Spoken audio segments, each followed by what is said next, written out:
Are you willing? Are you willing to change? That is what we're talking about all month long. And today, our message is baby steps. Now, that sounds a little bit like last week's message, one step at a time, but I'm going to go with a different angle this week. Is that okay? All right. As I thought about our theme of change, I realized that the reasons that we give up making changes in our lives is because we're so hard on ourselves. We make a mistake, we forget what we're trying to change, and we go back to the old way, and we're hard on ourselves. We're unforgiving. We think we failed. And so we stop. We think change is hard, where it's really about learning something new, something different. Let's say our desire is to start in on a new food plan. We're going to change the way we eat. We're going to eat more healthy. And we're good for about a week and we slip. We have the cake. Oh no. And now this slip may take us completely down and off the path, and I can't do it. I'm a failure. I'm done. Or we might get up and try again. What do you do? What do you do? Do you give up or do you beat yourself up? Do you think you're a failure because you slip up? How do you respond? I want to look at an example. Now, it's something that we've all done. Do you remember learning how to walk? Probably not, right? Most of us don't remember that. But you may have seen a toddler learning to walk. And the first thing that happens is we try to help, right? We're going to lift them up, we're going to walk them around, try to get those little legs moving. We might show them how to pull up on the sofa so they can stand and get their legs stronger, or the table or something. Might get them one of those little walkers to put them in so they get the feeling for being mobile and they can sit down anytime they want. Usually, when they start taking those first tentative little steps, they get a little wobbly and they fall right back on those little butts. That's why they wear diapers. They're padded, right? Sometimes they cry at that point. Sometimes they just roll over and start crawling again, go right back to the old way. But do they give up? Not usually. Usually they're going to get back up at some point and try again because they're curious. They want to learn. They're enthusiastic. They get going. They don't know what failure is. They don't know what unworthiness is, right? All that stuff comes later. So they get up and they try again. What do you do when you don't get it right the first time, or the second, or the 10th? What do you do? Do you get up and try it again? Do you shed a few tears? Or do you go back to doing the thing that you're trying to change? In the Science of Mind text, the author, Ernest Holmes, describes the essence of the science of mind teaching by saying, we are individualized expressions of the universal spirit, God, and we function at the level of our human concept of it, whatever that might be. And it's unique for each one of us. Because we each have a different concept of what the divine presence, what spirit or God is to us. But yet our lives function at the level of what that is that we believe it is. If it's something out there that's condemning and judging, or is it something that's in here that is loving and giving and kind? Doesn't matter because it's done as we believe. Our life is lived as we believe. What is your concept of spirit and yourself? He's saying that we cannot out demonstrate our own self concept. In other words, we can't demonstrate beyond what we believe, which is why we have to change what we believe, right? We have to shift those beliefs because some of those can be limiting for greater expansion and awareness. What do you believe to be your to be true of yourself? Do you believe you're a success, a winner, or a failure? Do you think you're someone who achieves your goals, or do you have a hard time staying on task? No judgment here. What do you think? That's what counts. Who do you think you are? Mm. We are each a very distinctive representation or representation of spirit. We're individualized, we're localized right here, now, in this time space reality. Not 100 years ago, not 1,000 years ago, not way off in the future. Right now, in this crazy time, here we are. If we're going to thrive in this experience, though, we have to recognize and accept the fact that that's our who we are. We're spirit in form, each one of us. Everything on this planet, spirit in form. But we can't thrive beyond what it is we believe ourselves to be. Growing into a bigger concept of God and ourselves may require us to let go of some stuff, some old ideas, some old beliefs that we've been told along the way, along our journey. Silly things like we're born of original sin and therefore we're sinners. That bring up any heebie-jeebie memories for anybody? Yeah, right? It's not true. It's not true. If that's anywhere in your vibrational energy, that's not true. We are individualized spirit from the universal energy. Each one of us is that vibration of energy of God. So all that stuff is, as Ernest would say, that's hogwash and superstition. Sin is simply a mistake, and we all make mistakes. So there you have it. Our lives are as we believe them to be. And the key to change and creating this greater experience for ourselves is to clean up those beliefs that have gotten in the way and have limited what we think we can do, who we think we can be. Our spiritual growth requires mental evolution beyond where we are. We've talked all month about that upward spiral of life and that expansion that we are. And it's a continuation. We've done first of the year, we did our burning bowl and kind of burned away 2025. We set our intentions, put those in the box. We then did some visioning and we created vision boards. Now, a lot of times we'll create a vision board and we forget to put ourselves on it. We forget to put ourselves on it. Do you see yourself in your vision for your life? Do you see yourself living the intention that you have for your life? Let's say we've got a goal to become more healthy. Maybe eat more healthy. Let's narrow that down even. Do you see yourself in your mind's eye as a healthy chooser of food? Do you see yourself selecting the salads instead of the hamburger, french fries, milkshake, followed by a chocolate sundae?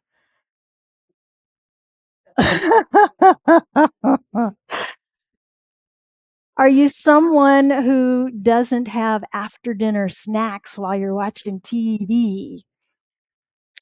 Are you someone who chooses to eat a lot of vegetables? How do you see yourself in that? When you think about, oh, let's use the nasty word dieting, ooh, hate that, a new food plan, are you thinking about the things you can't have anymore? Are you thinking about the wonderful, fresh things you're going to start having? The changes and selections that you're going to make? Is there a conflict in your mind between the thing you are visioning for and calling forth and expanding into and what you have are doing now? And is that battle ongoing? Because that battle is what gives us fits when we're trying to change. It's in here. It's in here. So we have to begin to shift our thinking about why and what we're changing to get ourselves happy about the change. And we all picked a change in our lives because we see that as the way that we're going to get to the next level of expansion, right? I mean, why else would we do it? I want to go backwards? No, we want to go forward. And forward is up in our spiritual evolution. So, what we have selected as our change, we think that's going to make us improve. So, why are we thinking about the old way? Why are we still thinking about hamburgers? What is that within us that's doing that? I don't know. Kidding. I don't know where that came from. Let's move on. How we see ourselves and the actions that we take determine our experiences of life. So it has to do with that. How do you see yourself in those two realms, in the past or the present of whatever it is that you're doing, and the joy and the pleasure that that's bringing versus what where's the disconnect between that and the joy that you're getting there and what you are trying to grow into? And why is that not seemingly so joyful as having the burger?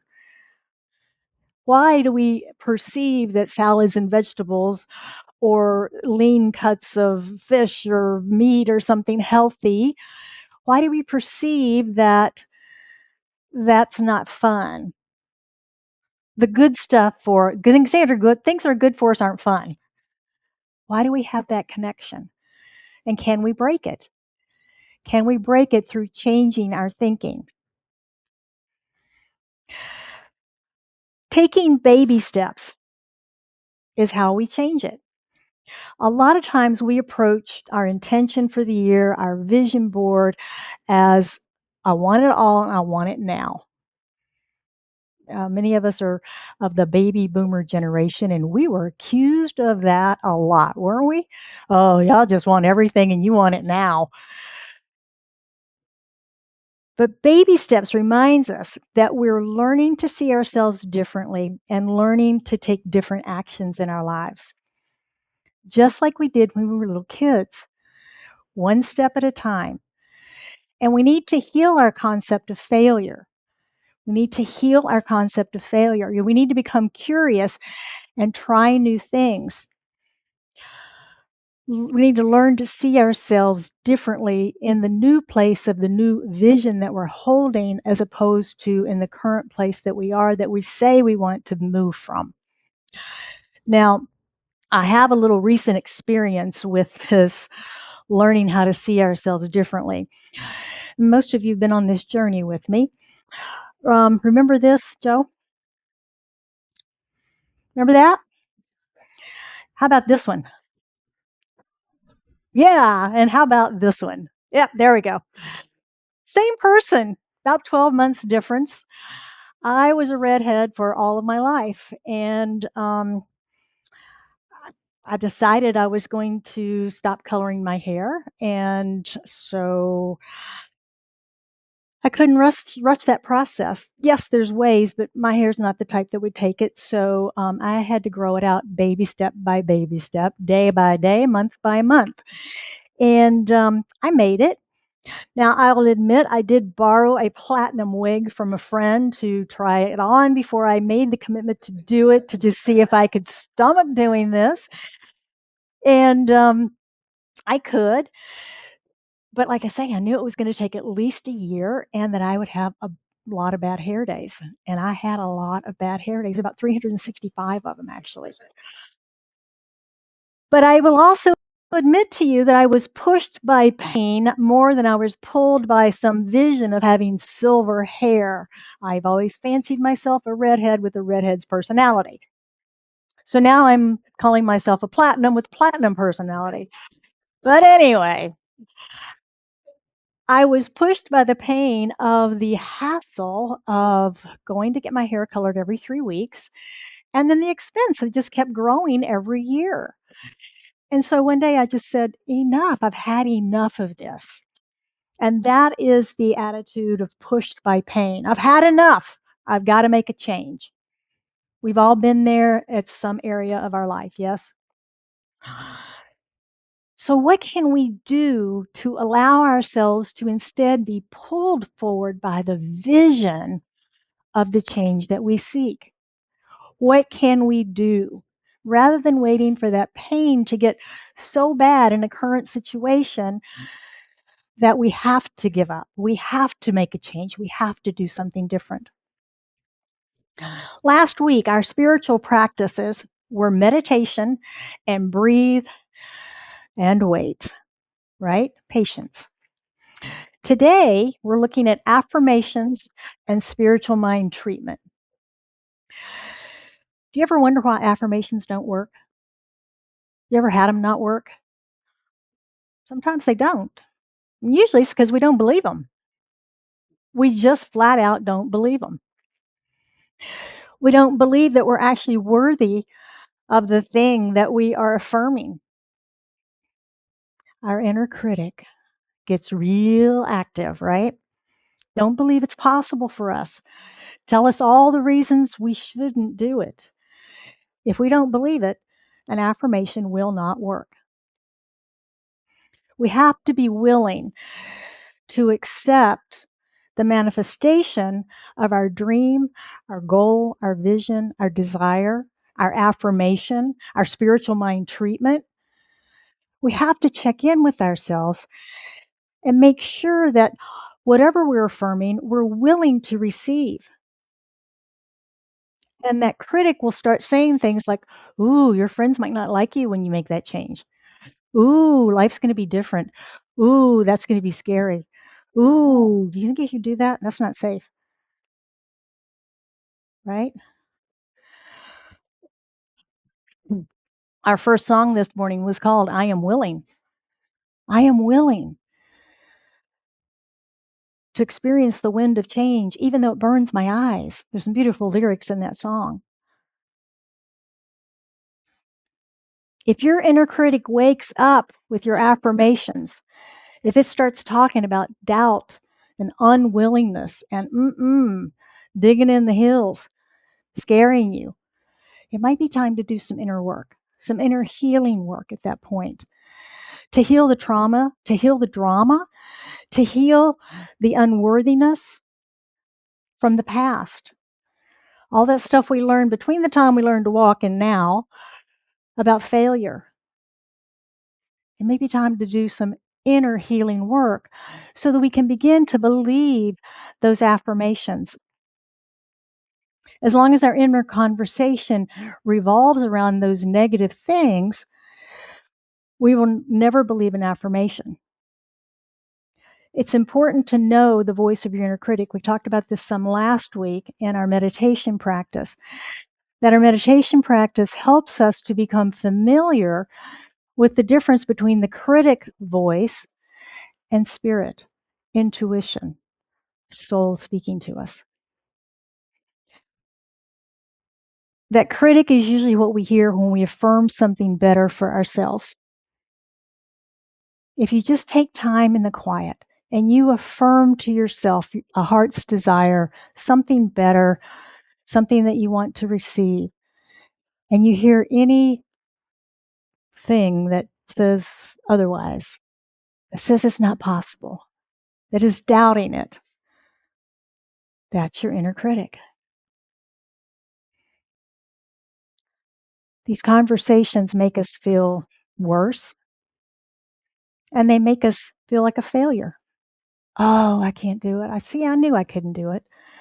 Because we confuse that and we think that's our intuition. Well, intuition's telling me I can't do this. Developing a successful affirmation practice requires us to do that inner healing work for first so that we can believe the affirmation, right? So we've got to do some inner healing work first so we begin to believe the affirmations that we're speaking. And then the inner critic will be silenced when we say that. It's just over there snoozing away while we're making changes, right? Now, affirmations are an important part of our design for living. That's what we're talking about all year this year, is building through a theme for 12 months of how we can design our life as opposed to living by default and the old programming and the old limiting beliefs and things that we've had. We're designing it. And change and understanding change, embracing change comfortably is part of that, is part of that new design for living. Affirmations are the middle step of our affirmative prayer. And that's the most powerful tool that we have in our spiritual warehouse, is spiritual mind treatment. But these other practices build on that. Ernest Holmes, in The Science of Mind, he says the third, it's not in The Science of Mind, actually, it's another writing. He says the third step, and perhaps the greatest, is acceptance or realization. The entering into the essence of the good which we desire. It is the highest act that the human mind can reach because it no longer merely meditates on good, but becomes the good, which was the object of its meditation. We no longer feel that the thing is going to be, ought to be, must be, but we know that it is. And we enter into it, and it enters into us. Good is no longer a thing apart from the soul. Truth is not something to be attained. God is no longer something toward which we aspire. And the soul, alone and naked and unafraid, merges into the universe, not to the loss of its individuality, but to the glorification of it. Isn't that beautiful? He's talking about the third step, the realization, realizing the affirmation, the purpose of our prayer. That's what he's talking about. And I think you can see how all three of these practices from last week and this week come together to make our prayers more powerful. We have meditation where we unify with the Spirit, with Source. We spend time in quiet. Our affirmation is accepting the vision as complete and getting through that inner critic voice that tells us it can't happen. It's healing that. And then the affirmative prayer is where we take those first two steps and we direct universal law for our desire. We unify, we affirm, and we direct. So these three practices, meditation, affirmation, spiritual mind treatment, will support you in changing your thinking and changing your life. Those are the key components that we use in this teaching that support us. Mastering these will not only help you achieve this year's goal, vision, intention, but every year. Because these are the tools that we use that work. Failure, think about failure. Everybody have an idea of what failure is? It's only an indication of something that doesn't work. It's not a description of what we are or who we are. It only means that something didn't work. But over time, we've embodied that to be, I'm a failure. And it's not. It's something we tried didn't work. Something we tried that failed, but I'm not a failure. Failure is our teacher. It's our teacher. If we fail at the new food plan, we can look at that failure We can look at, why did I eat that cake? What was the trigger that pushed me over the edge of resistance? And we can learn from that so that we can plan better next time. We'll take a piece of fruit to the birthday party so that we can have our fruit instead of the birthday cake. Whatever, right? We can plan better. We learn from what happened before. When we begin to see failure as teacher rather than verdict, something softens within us. Something softens within us. When we can meet our mistakes with curiosity and compassion, like we were when we were those little kids, we begin to recognize that setbacks carry messages and missteps grow us in awareness. Grow us in awareness. And that, again, is the upward spiral. And this is where we find grace. This is where we find grace. Grace is not something that we have to earn from a being that is resistant and judgy and mean or anything like that. Grace is always present, and it's the givingness of God through its creation. It's constant. It's constant. It's an unconditional flow of love and support, possibility that's always available to us. And because Spirit lives within us, grace is within us. It's right here in each and every one of us. And we can give it to ourselves any time we want to, anytime we need it. When we pause and we turn within, and remember that our journey is not about never failing. It's about rising. It's about rising up and expanding in awareness and growing. When we choose to see life this way, failure becomes just another way that we learn and grow. Failure doesn't become who we are. We can let that go. Grace is always right here, ready to remind us that we're supported or forgiven, because there's nothing to be forgiven for, right? And we're forever expanding into our greater yet to be, to the top of the spiral, which we're never going to reach in this plane, by the way. But we're always expanding there. Let's take a look at our spiritual practices for this week in a little more detail.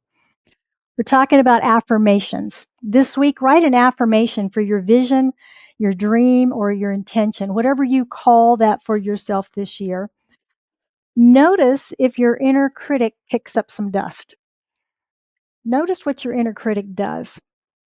If it does, I invite you to ask it why. Ask it why it thinks it's a bad idea, why it doubts, why it's a failure. Ask it why, and pursue that conversation and overcome those as you go through that mental conversation with yourself. And then begin to do any inner work that's necessary to heal the drama or the trauma or the limiting belief that denies the possibility that you've set for yourself for this year. If you need assistance with your affirmation, Daniel and I are available to help you, a phone call away or an email or a text. Affirmations are I statements, right? They're I statements. They use the present tense. They affirm a current reality, not some future hope. I hope that this happens for me. Focuses on the positive and specific qualities that we're seeking. And it's also short and repeatable. Something like, I am living my best life now. Short, repeatable, present, I am statement. Okay? Now, your second spiritual practice is spiritual mind treatment. And we will use last week's meditation practice as basically your first two steps of treatment. Your recognition that God is all, and your unification with that you are one in God. So your meditation time is designed to get us to that point. Then you follow that with your newly written affirmation. That becomes the realization statement. And you write this treatment that treats your mind to accept your vision or your intention for the year. That's what treatment is. It's treating our mind to change our mind about what we think is possible. You can do this on your own. You can do this with a prayer partner. Or if you would like, there are affirmative prayer treatment trifolds out on the table in the lobby. You can take one of these. Or Daniel and I are also available for that work if you would like. So when we can change our definition of failure and remember that grace lives within us, we can begin to baby step our way into successful living from the inside out. It was Lao Tzu who said, even the longest journey begins with a single step. And so it is. Would you join me in prayer this morning? As we go within, we recognize that there is only one life, one mind, one heart. And that is the infinite universal energy. It is spirit. It is source. It is unconditional love pressed down to overflowing. It is beyond our capability of understanding the expansiveness of it. It is God. It is just spirit. It really doesn't matter what we call it, as long as we recognize that it is the all. And out of that, all of creation has come through the energy of expression, through creation. And I know that I am one in that creation, one in that one. And as I know it of myself, I know it for each of us gathered here this morning. I know it for those joining us online. And I know for anyone who listens later, that we are one in the wholeness and the unity that is God, that is that love. And so I speak my word this day for each and every one of us, knowing that each of us is absolutely whole, perfect, and complete in this expression in this moment. And there's nothing broken, nothing to fix, not even anything to change. And yet we know we're on this upward spiral, ever expanding of life and growth and awareness of who we truly are, of this God spirit within us that we are. And so we grow and we shift and we change perspective and change ideas. And along the way, we stumble and trip and fall down. And we try things that don't work.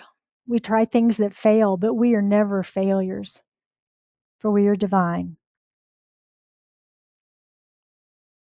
And I know that grace is revealed through each one of us as us, for grace resides within us.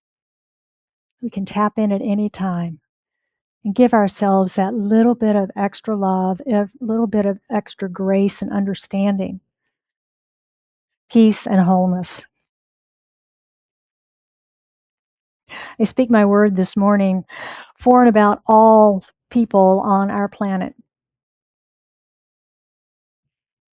knowing that love and peace, wisdom, intelligence move in, through, and around all. And we send our peace to the conflict in the Middle East. We send our love.